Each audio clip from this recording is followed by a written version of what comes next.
Connor, and welcome back to this old house here in Narragansett, Rhode Island. You know, the original windows on our 1887 Queen Anne Victorian have been a favorite of everybody's, and fortunately Jeff and his crew have taken the time to restore most of them, including these bay windows right here. And inside, Tommy and Kevin Barker are making sure that the window trim gets the same level of attention.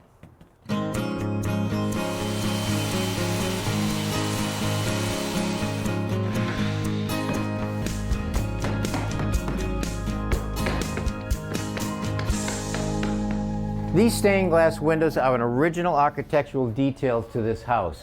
And now we're getting ready to trim them. And it's going to be a little tricky. Let me show you what we have to do. Here in the living room, Kevin Barker is working on that trim for the bay window. Hey Kevin, how's it going? How's it going, Tommy?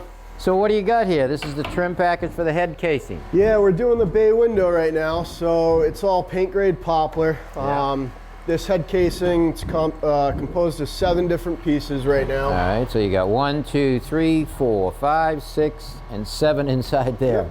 Crown blocks are the inside tucked in there. Yeah. We got it's a 1x4 for the main body. We got a little parting bead that the legs will attach to. That's a nice detail. You get a nice 1/2-inch parting strip right here. Yeah. Crown molding. We got a backer for it, and then we have our crown blocks inside there. Yeah, those are nice. They do a couple of things. They give a flat surface to fasten the crown to, but it really holds this section of the top square. It holds the spring angle really nice. Yeah, yeah. And it's capped off with a 1/2-inch 1x4.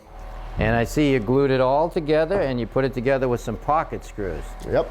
So you're working on that section over there? I am. We're finishing up the left side of this head casing. Yeah. And then right after, we'll attach the legs and go for install. Did you make any templates for these angles? I did. We have our 2 test pieces, and our first piece in the main body is already cut. It's going to be installed here, and then everything else builds off of that. So that'll ensure that you have a nice tight miter there at the joint and also a nice miter fit at the wall. Absolutely. Well, it looks like you got it under control, but if you need a hand, I'd love to help you. Sounds like a plan. All right.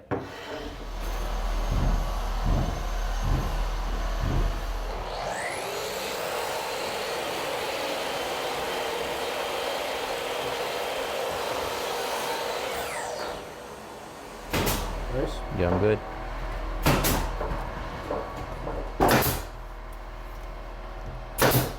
All right, so we'll put this piece up. This piece goes on top. We'll cut the 2 angles, and then we're going to pocket screw it from the back and screw it together. All right, so let's mark your angle down there.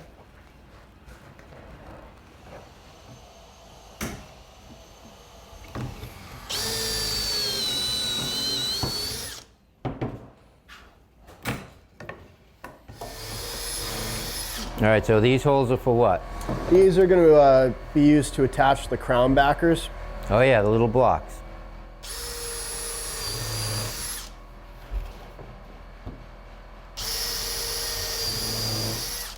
All right, good. All right, you're ready to attach this one? All right.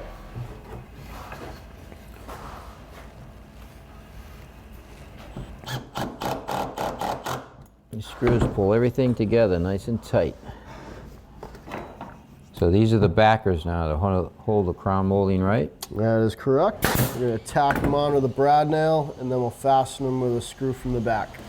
All right.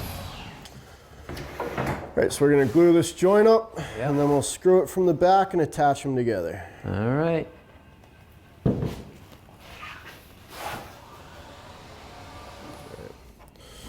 Work from the top down.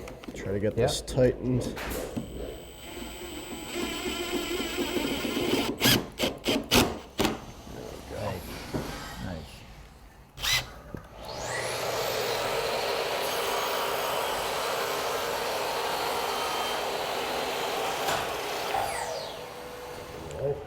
All right, how's that?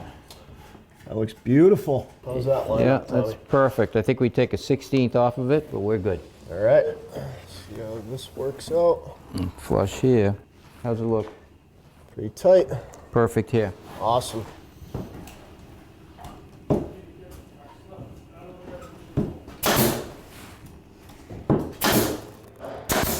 All right, ready to go in there? All right, we are ready. Okay. Hope for the best. Hope for the best. All right, so. All right, so let's lay this down, upside down. Yeah.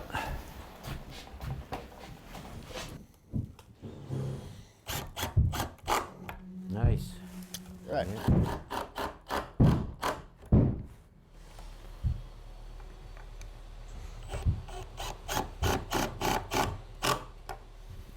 Nice.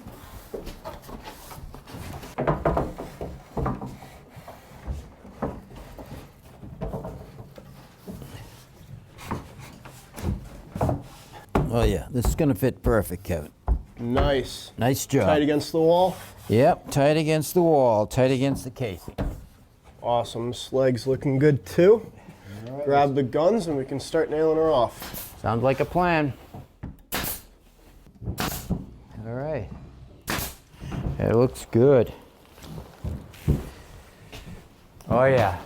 Nice job, Kevin. Not too shabby. Thanks for the help, Tommy. My pleasure.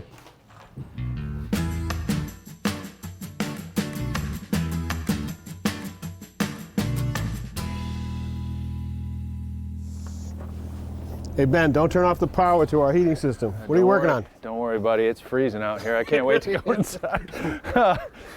So we just actually finished up this socket and panel setup. So we're getting ready to go inside, maybe turn some power on for the guys working. All right, so the meter socket, that's the thing that sends you the bill. Yes, sir. So what's different here? What's all the additional box? Well, so in the 2020 code, they changed over so that you have to have an external disconnect on your service. And they're doing that for fire personnel, safety people, the grid workers. So if you're having a problem in your house, they can just walk right up to this thing, shut off the whole house, and be safe. And it's good to get everything shut off before you start spraying water inside on a fire. Yeah, good idea. Okay, good. Yep. All right, so that's going to be a standard now probably everywhere on the Yep. outside of the building. 2020 code, everybody's going to have to do it. So what about all this big box though? What else is going on here? Yeah, so this one, you know, not so common on the East Coast, but out west, California, it's pretty common to have an exterior panel on your house. So we ordered this one because we've got just a really extensive landscape back here. I guess. Look at this place. Yeah, your kitchen, pool, shed, all this stuff. So what we did is we just ran a bunch of pipes all over the yard to feed that stuff. It all comes right here, and we're going to be able to put those breakers in right here. Way more convenient. I can turn off the jacuzzi right here or whatever if I want. All right. What else you got going on? So yeah, we can go inside. I'll show you what we got with the main panels in there. The heat's on. Yeah, the heat's on. Well, Ben, every time I see one of your jobs, I am just amazed. I mean, look at this. It's so neat and perfect. Look at that. It's art. It's really beautiful. Thank you very much. It's how I was taught to do it a long time ago, and I still enjoy it, and it's kind of become a calling card for our work around here. It's not typical. Thank you, yeah. All right, but we've got two panels here. What's going on here? Right, so we talked about that main disconnect outside, right? Yep. That main disconnect, this feeder comes through the house and down into this panel and feeds the main panel. Okay. So this is the main panel where we put heavy loads that wouldn't be protected by a generator. Okay. We also have an automatic generator system here. Okay, that's so you got your ATS switch, automatic transfer switch here. And then off of the ATS, you've got your lighting and essential loads, all that stuff. Refrigeration, freezer. Yeah, anything that you want for comfort and normal use in an emergency, okay? Good. So that's all neat and clean and organized, and you'll label it all. It's just beautiful. I mean, it's just really amazing. Yeah, thanks for that. And you know, one of the cool things about these panels now is, I don't know if you remember a few years ago, they had these breakers with the little curly Q pigtail on them. Industry standard has kind of changed, and what we have now is this captured neutral bar that goes through the panel, okay? So what that allows us to do is take these breakers and just plug them in. Yeah. All right, so this is your neutral plug and your hot pin. So instead of having all those white wires, the neutrals all on the side, all wired together, all bunched together, it's just off that one bus. Each wire just comes right to this breaker, and we have terminal screws for both neutral and hot. Cool. So we can keep it nice and neat inside too. It's not just window dressing. Neat inside and outside. Yeah. Great job, my friend. All right, thank you.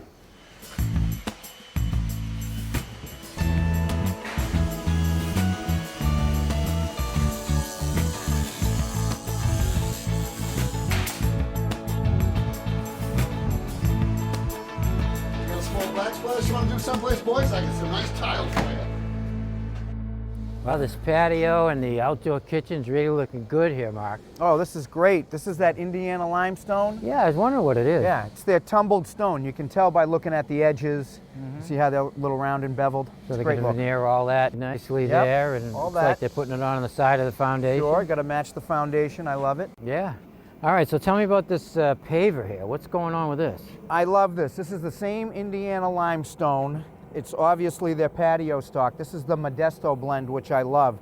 You can see the bigger pieces. So why are the gaps so big? It's got to be permeable. Oh, right, That's right. Remember? So that's why, like I said, these are nice sized joints. The sand, he's going to use sand to fill those in. Those will be great. So Damien and his crew is putting this down. How you guys doing? How you doing, Damien? All right. Yeah, what'd you do for a prep? So we compacted processed gravel, and we put 3/4 inch crushed stone down. Nice. The stone gets pounded in, and that's where it stays until we put the material that goes in the middle of the joints. So the rice stone sits on top of all the drainage down below, which enables you to level everything out. Yep. Well, it's really looking good. Can't wait till see it finished. Looking good, Damien. Thank you.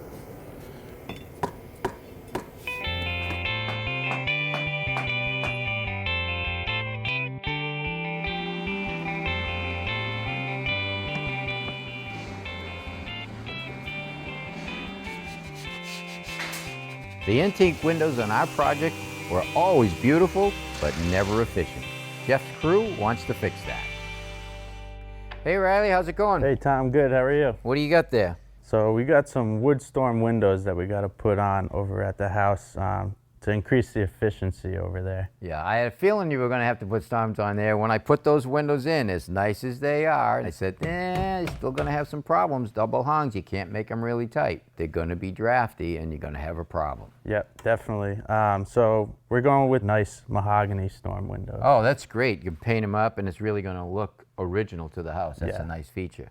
All right, so how are you planning on doing it? So it's solid mahogany. As you can see, we got a full lap joint here Yeah. with a loose tenon there. So this sits on top.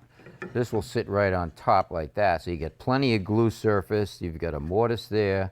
Tenon will go in, glue that down. That's not going to go anywhere. Nice, tight.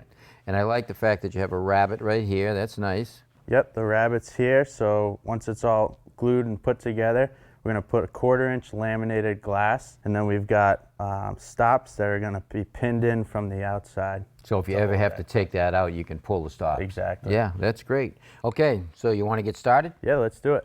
All right, so you saw set up here. You got some wood. Why don't I start cutting the rabbets and you can set up that other saw? Sounds good to me. All right.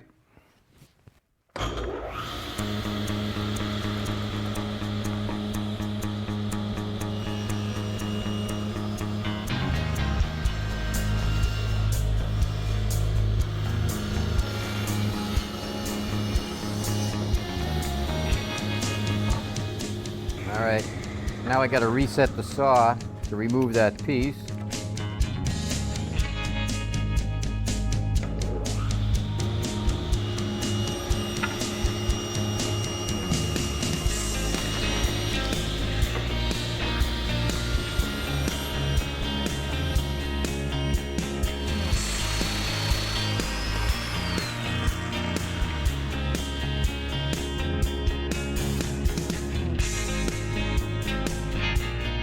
All right, you ready to glue it up? All right, yep. We're going to use a 2-part epoxy. It's great for exterior.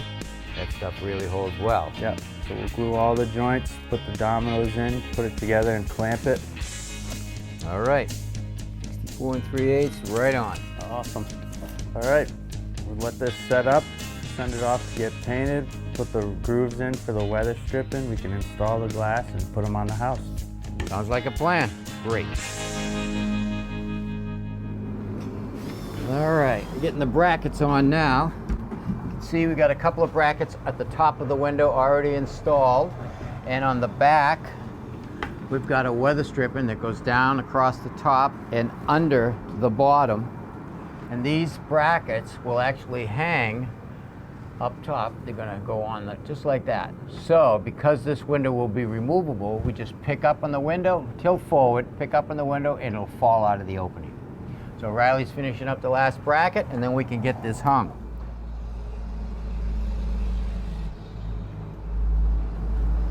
Good? All right. Good. Hang it on the hooks. Looks good. There it is. Close it up. Seats on that weather stripping, nice. Now if you notice, we've drilled a couple of weep holes right here across the bottom. So if any condensation should form inside, it will run out. A lot of people don't understand that by drilling the correct size hole for a screw, the less chance of splitting the wood, but the screw will actually hold better. Perfect.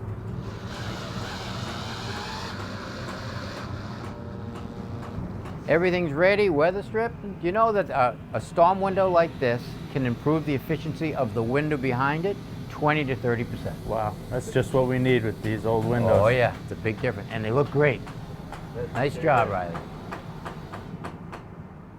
Since almost the beginning of this project, we had plans for a shed here in the backyard. And now with just a couple weeks left to go, you'd think we're behind. But Rich, fortunately, good to see you again. Good to see you. You've got a plan to get us out of this jam. For sure. So I guess it all starts at the factory where we set everything up. But when we get on site, what we look for is the nice crushed stone base, which we have here. It's excellent. It's a good base for our sheds to go on because it drains well. Critters don't like to nest in it, and it sets with the block really well. So it's a good start. And the reason we're not way behind here is because you guys have actually been building for us for quite a bit of time. Right. So what we do is before we bring it out to the site, we make sure that we have all the customers' special order plans and details. We build the walls on site, so we lay them down 16 on center, just like the home would be. We sheathe it on site, Tyvek like this customer's requested. We put the siding on if they've requested. Windows, doors get installed. Yep. And then we load it up and we bring it out to the site. And the result is that we're going to have a shed by the end of today. By the end of today. And we've got a house that's in the historic district, so they've had some say in what it looks like. You guys have taken into account for the shed as well. Yeah, for sure. So what we do is we take the customer's request into account, the historical district request into account. And on this building specifically, what we've done is we've matched the roof shingles exactly. We've also done cedar shakes in the gable trusses, wood cedar shakes. So we're trying to take what we can do with our products and buildings and match the customer's house almost exact if we can. And what we do from there is we bring it out, we try to center it on the space that they've given us, and from there we frame the floor, we square up the floor itself, and then we level it as you see these guys doing right now. Gotcha. Once it's level, we'll take the rest of the floor sheathing, we'll lay it out, we'll nail it on and secure it, and then we'll start putting the walls up. And you've got a couple other details that you put in for us as well, which we'll see as it goes up. But let's not slow your guys down. Let's keep Awesome. the building going. Perfect. Thank you All very right. much.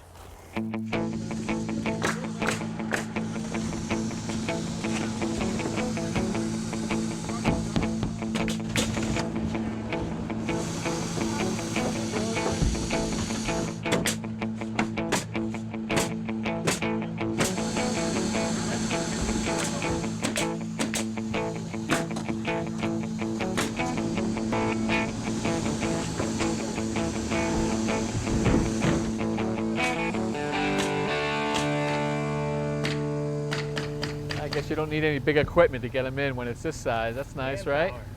So I can start to see some of the details that you were talking about that help us get a match to the house. I'm seeing the shingles in this gable end right here. Yep. So what we've done is we've put cedar shake in the gables to exact match the house. Yep.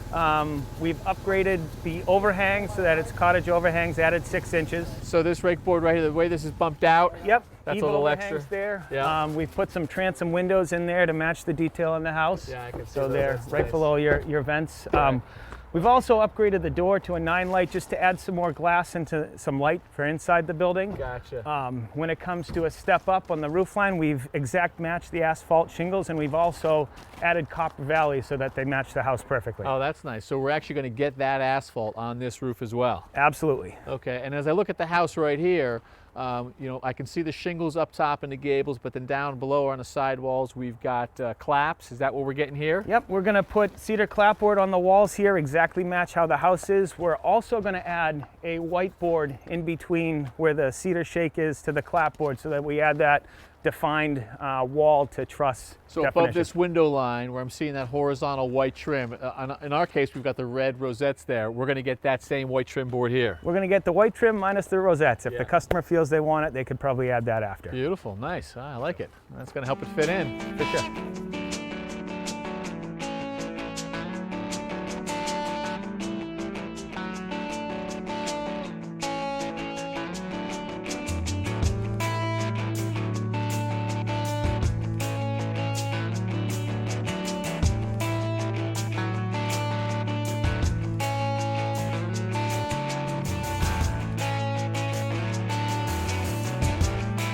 Rich, just as you promised, a shed in less than a day. Not bad. Sure. Not bad at all. And a good match to the main house. As I see the roof, that's a perfect match to what we have over here. Yeah, so what we did is we exactly replicated what they had for asphalt shingles, put the copper valleys in to match exactly too, so that everything is perfect for the customer's house to match the shed. Same goes for the sidewall up in the gable. We've got the shingles up top, claps down below, just like the main house too. Tom, do you approve? I do. The vertical siding, the horizontal siding looks great. This is the clapboard you're using? Yes, sir. Red cedar? Red cedar.